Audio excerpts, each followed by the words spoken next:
But boy, I learned a lot from that, including like next time we do this, Chad, because it was probably a year after that we met Tyler Connolly at a from Theory of a Dead Man at a party, and he gave us a cassette. It was actually a cassette, which I still have somewhere. Awesome.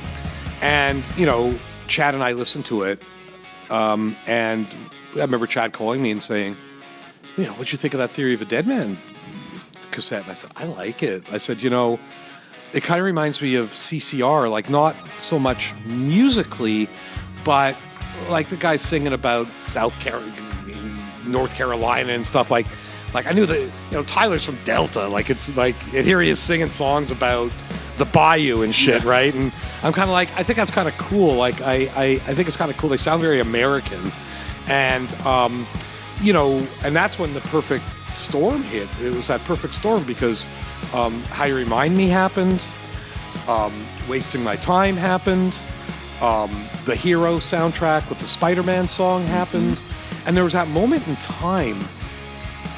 I mean, when did Wasting My Time come out? 2001. 2001. Yeah. There was that moment in time. It was a month apart from How You Remind Me. So there was that moment in 2001 where I think 3 or maybe even 4 things that had come out of this sort of group were in the U.S. top 10. It was insane. It was like you guys, the Hero song, which I think technically was called Chad Kruger, wasn't Nickelback. How You Remind Me, and I think when their second single, was it Too Bad? I think so. From Silver Side Up came out. Shit, there's like, oh my God, we were like ruling the top 10. And that's when I sort of said to Chad, he's like, yeah, man, let's do like what we did with Default with Theory of a Dead Man. And I was like, no. This time we're doing it different. This time we're signing them to a production agreement. Because I learned, even in that year, I had learned a lot more. Right. And Chad trusted me, God bless him. He said, whatever, buddy, I trust you to do. So he signed him to a production deal. And that truly was the genesis of 604. That same company became 604. I mean, for a long time, it was just 634 300 BC Ltd. And then we finally took on a name when it was like, oh shit, this is feeling a little more real now. But like, I remember shopping that Theory of a Dead Man demo around LA, and man, like before How You Remind Me and Wasting My Time, we got an okay amount of feedback. Yeah. But after those songs had come out, all of a sudden, it was like everybody wanted us. Yeah. Suddenly, you guys are the guys that know what you're talking about. Yeah, which of course we didn't. We had no idea what we were talking about, but it certainly seemed like we did. Right. For us, I mean, we owe Chad everything, and you as well. But I mean, like for the beginning of Default for us, I mean, he helped us obviously hugely in the writing of the stuff and introducing us to you and you know, taking us on tour. Yeah, Nickelback taking us out on, course. like we probably did 150 shows with Nickelback on that first record run. I have a real vivid memory of the last show of a tour that was at the Pacific Coliseum. Right. And boy, Chad and Chief are going to hate me saying this, but I can't remember that night going, man, Russ Giroux kicked Chief's ass on the sound. I love it. Man, how did that happen? The Default actually sounded better than Nickelback tonight. But I have a very vivid recollection. And it was so, I mean, what a lovely time. I mean, everybody was friends. Everybody was so supportive. And not that we aren't anymore, but, you know, it was a first for a lot of us. It was the first real success. Exciting. Like all those fun backstage scenes. I remember like when you guys were touring with Nickelback, man, it was so much fun backstage because it was a big family. We'd all just be fucking around and hanging out and you know, motorbikes and ripping around and like craziness. It's a crazy time. And then the other show to me that is like I have such a fond memory of is the Hammerstein Ballroom. It was Saliva, Default, and Nickelback. And the reason that is so vivid to me, well, a few reasons. Number one, what a moment. I mean, to be standing, I remember I was standing at the side of the stage with Leor Cohen and Jay-Z. Like, what the fuck, right? I mean, I'm standing in the Hammerstein Ballroom, this famous, you know, esteemed club in New York City, packed. It was, I mean, I don't know, what does that hold? 5,000 people, 3,000? Something like that. It's not a massive place. You know, it's like the Commodore times 2 or something.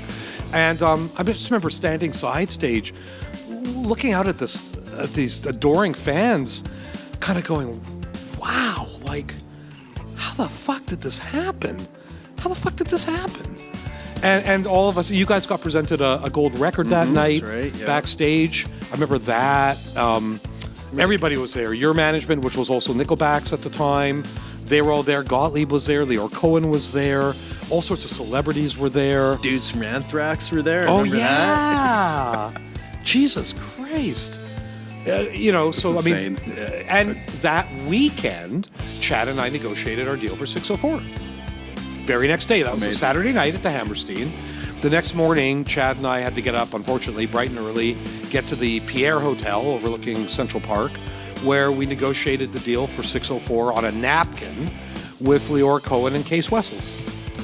Recently, 604 changed distributors. We were at Universal for a long time, and we recently jumped over to Warner Brothers and Warner Music Canada, I guess is the proper name. And that's run now by a woman named Kristen Burke, who, before coming over to Warner, was at Universal for many years. And it's funny, I was talking to her on the way to the office today, and I mentioned we were doing this. Like, she knows, she's aware of your label, and they're excited about it too. And but she didn't. I guess I hadn't fully explained like the default link. I said, I got to get to the office. I'm filming some clips for this Rock is Dead thing with Danny and Dave. She's like, who? I said, the guys who own it. I said, like, they're in default, and we're gonna do a bit of a like memory lane kind of. But she said, I had no idea they were in default. I said, yeah. She said, oh God, I love default. And I said, yeah, me too. I said, in fact, I said, like, Kristen, how long were you at Universal? She said, well, I started there, I can't remember, like 98 or something. And I said, oh, so were you at that retreat? Oh, man, that was awesome. At Gravenhurst or Deerhurst or whatever it is? Deerhurst, yes. North of Toronto. And she said, yeah, I was there. I said, oh, God. I said, I was too. And she said, oh, man, I didn't know you then, so I didn't even know that. I said, yeah, I was managing Holly McNarland. So, because she was there, Default was there, Black Eyed Peas were there, Hawksy Workman was there, somebody else. I mean, there were a bunch of bands there. But I was telling her the story that, it's quite a drunk fest, those events. They are. Dave almost yeah. remained there, in fact. Actually, You almost missed your flight? Well, yeah, I passed out in Josh Frenny's room. Oh, God. And everybody was having breakfast with them the next day, and they were searching for me because I was just out. Oh, no. And we had to catch the flight, and finally Josh piped up and said, oh, Dave's in my room.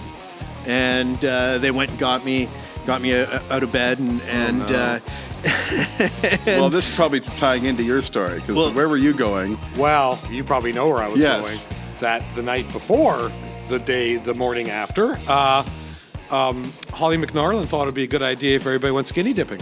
That's right. And I remember that. And Dallas and I laugh about this story sometimes because Dallas and I, neither of us, I would say, are the most fun guys in the world. We're not the guys who are going to be standing up on the table dancing with the lampshade on our head. Yeah. And at the times, like, Holly was like, come on, you chicken shits. Like, who's coming in? And I believe the two of you did, if I remember correctly. Jeremy did for sure. I have such a memory of Jeremy Hora stripping down and fucking running into that, head first into that lake. And Dallas and I were like, what a bunch of fucking idiots. Like, Dallas and I were just like, having none of it. We were just sitting there acting all superior. Like, look at these fools skinny dipping. Okay, well, listen, we're really excited to start getting some music out to the public, which we're going to start doing quite soon. Can't wait. So keep your eyes and your ears open. Rock is Dead. Danny and Dave, thank you so much. Thank you. Thank you. Looking forward to getting into this with you guys. Likewise, Yeah. brother. Peace out, man.